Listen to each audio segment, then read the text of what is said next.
How to offer help. How to seek permission. ನಾವು ಯಾವುದಾದ್ರೂ ಒಂದು ಆಫರ್ ಕೊಡಬೇಕಾದ್ರೆ, ಯಾರಿಗಾದ್ರೂ ಒಂದು ಹೆಲ್ಪ್ ಮಾಡ್ತೀನಿ ಅಂತ ಹೇಳಬೇಕಾದ್ರೆ, ಮೇ ಐ ಹೆಲ್ಪ್ ಯು ಅಂತ ಕೇಳ್ತೀವಿ. ನಮಗೆ ಪರ್ಮಿಷನ್ ಬೇಕಂದ್ರೆ ಮೇ ಐ ಗೋ ಹೋಮ್ ಅಂತ ಕೇಳ್ತೀವಿ. ಎರಡು ಡಿಫ್ರೆನ್ಸ್ ಇದೆ, ನೋಡೋಣ ಬನ್ನಿ. Shall I, will you. May I, shall I. Can I, could I. May I, must I. ನೋಡಿ, ಇವುಗಳ ವ್ಯತ್ಯಾಸಗಳಿದೆ. ಶಲ್ ಐ ಅಂದ್ರೆ ನಾನು ಮಾಡ್ಲಾ ಅಂತ ಕೇಳ್ತೀವಿ. ವಿಲ್ ಯು ಅಂದ್ರೆ ನೀ ಮಾಡ್ತೀಯಾ ಅಂತ ಕೇಳ್ತೀವಿ. ಮೇ ಐ ಅಂದ್ರೆ ನಾನು ಮಾಡಬಹುದಾ ಅಂತ ಕೇಳ್ತೀವಿ. ಶಲ್ ಐ ಅಂದ್ರೂ ಕೂಡ ನಾನು ಮಾಡಬಹುದಾ ಅಂತ. ಮೇ ಐ ಅನ್ನೋದು ಪರ್ಮಿಷನ್ಗೆ, ಶಲ್ ಐ ಅನ್ನೋದು ಒಂದು ಫ್ರೆಂಡ್ಸ್ಗಳ ನಡುವೆ ಸಲಿಗೆಯಲ್ಲಿ ಕೇಳ್ತೀವಿ. ಕೆನ್ ಐ ಅನ್ನೋದು ಕೂಡ ಫ್ರೆಂಡ್ಸ್ಗಳ ನಡುವೆ ಯೂಸ್ ಮಾಡ್ಬೋದು. ಕೆನ್ ಐಗಿನ್ನ ಕುಡ್ ಐ ಅನ್ನೋದು ಮಾಡೆಸ್ಟ್ ಆಗಿದೆ, ಸಾಫ್ಟರ್. ಮೇ ಐ ಅಂತಂದ್ರೆ ನಾನು ಮಾಡಬಹುದಾ ಅಂತ, ಮಸ್ಟ್ ಐ ಅಂದ್ರೆ ನಾನು ಮಾಡಲೇಬೇಕಾ ಅಂತ. ಹಾಗಾಗಿ ಇವುಗಳ ಮಧ್ಯೆ because of the modal verbs there is a change, there is a difference.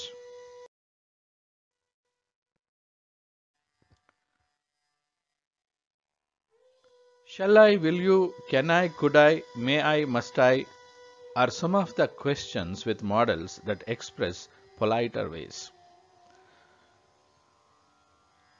Could I ಅಂತ ಕೇಳ್ತಕ್ಕಂಥದ್ದು ತುಂಬಾ ಸಾಫ್ಟ್ ಆಗಿ ಇರ್ತಕ್ಕಂಥ ಒಂದು ಪದ. ಮೇ ಅನ್ನೋದು ಒಂದು ಸ್ಟೂಡೆಂಟ್ ಲ್ಯಾಂಗ್ವೇಜ್ ಅಂತ ಹೇಳ್ತೀವಿ. May I is more polite than could I in seeking permission. This is called a schoolboy expression. ಮಕ್ಕಳ ಭಾಷೆ ಅದು. ಶಾಲೆಯಲ್ಲಿ ಮಕ್ಕಳು ಟೀಚರ್ಸ್ ಹತ್ರ ಮಾತಾಡಬೇಕಾದ್ರೆ ಮೇ ಐ ಅಂತ, may I come in sir, may I go out sir, ಈ ಥರದ ಒಂದು ಭಾಷೆಯನ್ನು ಬಳಸ್ತಾರೆ. May not tells a non possibility or a doubt about something not happening. May I go sir ಅಂತ ಕೇಳಿದ್ರೆ teacher you may not go ಅಂದ್ರೆ ಹೋಗೋ ಸಾಧ್ಯತೆ ಇಲ್ಲ ಅಲ್ಲಿ. He may not join us for dinner, he has a party. ಯಾರ ಬಗ್ಗೆನೋ ನಾವು ಮಾತಾಡ್ತಾ ಇದ್ದೀವಿ, ಅವರು ಪಾರ್ಟಿಗೆ ಬರ್ತಾರಾ, ಡಿನ್ನರ್ಗೆ ಬರ್ತಾರಾ ಅಂತ ಕೇಳಿದ್ರೆ ಇಲ್ಲ, ಅವರು ನಮ್ಮ ಪಾರ್ಟಿಗೆ ಅಥವಾ ನಮ್ಮ ಡಿನ್ನರ್ಗೆ ಬರ್ತಾ ಇಲ್ಲ, ಅವ್ರಿಗೆ ಬೇರೆ ಪಾರ್ಟಿಗೆ ಹೋಗೋದಿದೆ, ಬೇರೆ ಫಂಕ್ಷನ್ಸ್ಗೆ ಹೋಗೋದಿದೆ ಅಂತ. ಇವೆಂಟ್ಗಳ ಬಗ್ಗೆ ಮಾತಾಡ್ಬೇಕಾದ್ರೆ ಕೂಡ ನಾವು ಮೇ ಐ ಅಥವಾ ಮೇ ನಾಟ್ ಈ ಥರದ ಪದಗಳನ್ನು ಬಳಸಬಹುದು. May is also used to seek permission and to say possibility. You may come in.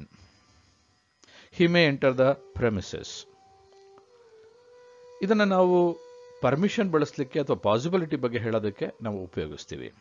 ನೀನು ಒಳಗೆ ಬರಬಹುದು, ಅವನು ಪ್ರೆಮಿಸಸ್ನ ಎಂಟರ್ ಮಾಡಬಹುದು, ಒಳಗಡೆ ಬರಬಹುದು ಅಂತ ಹೇಳೋದಕ್ಕೆ ಉಪಯೋಗಿಸ್ತಕ್ಕಂಥ sentence.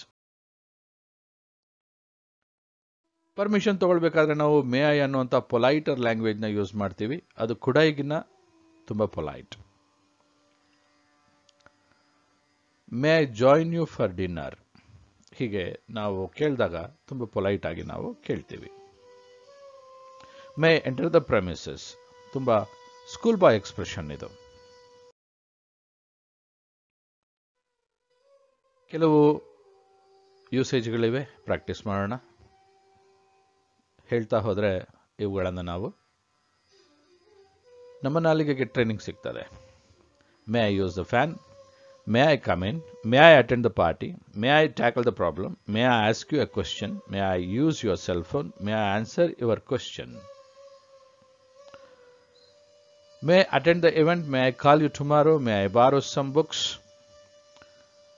May I include you in our plans, may I drop you home today, may I pay it by instalments.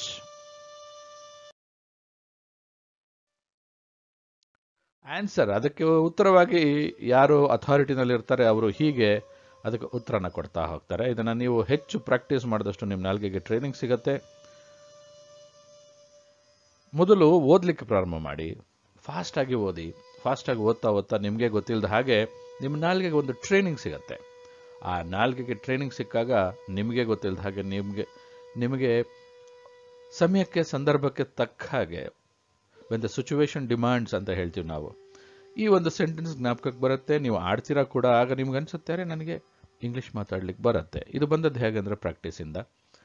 Participate ಮಾಡೋಕ್ಕೆ ಮುಂಚೆ ನಾವು ಪ್ರಾಕ್ಟೀಸ್ ಮಾಡಬೇಕು ಅನ್ನೋದು ನಮ್ಮ ನಂಬಿಕೆ.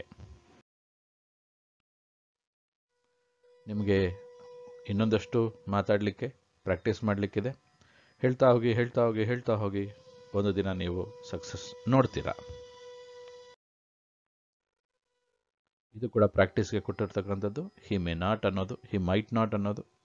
ಮೇಗಿಂದ ಮೈಟ್ ಅಂತ ಹೇಳಿದ್ರೆ ಪಾಸಿಬಿಲಿಟಿ ಇನ್ನೂ ಕಡಿಮೆ ಆಗುತ್ತೆ. ಅಭ್ಯಾಸ ಮಾಡಲಿಕ್ಕೆ ನಿಮಗೆ ಕೆಲವು ಸೆಂಟೆನ್ಸ್ಗಳನ್ನು ಕೊಟ್ಟಿದ್ದೀನಿ. Observe, train and practice. May I, May V observe ಮಾಡಿ, ಪ್ರಾಕ್ಟೀಸ್ ಮಾಡಿ.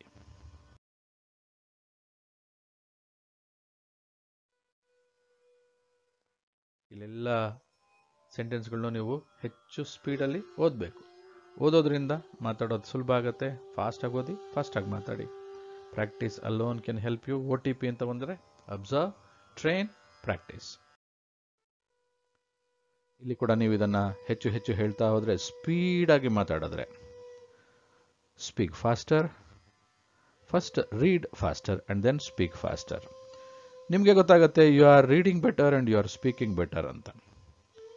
ಮೊದಲಿಗಿನ್ನ ಎಷ್ಟೋ ವ್ಯತ್ಯಾಸ ಆಯ್ತಲ್ಲ ಅಂತ ಹೇಗೆ ಗೊತ್ತಾಗುತ್ತೆ ಅಂದರೆ, ಈ ಥರದ ಪ್ರಾಕ್ಟೀಸ್ ಮಾಡಿದಾಗ ಸೂತ್ರನ ಕಣ್ಣು ಮುಚ್ಕೊಂಡು ಪಾಲಿಸಿ.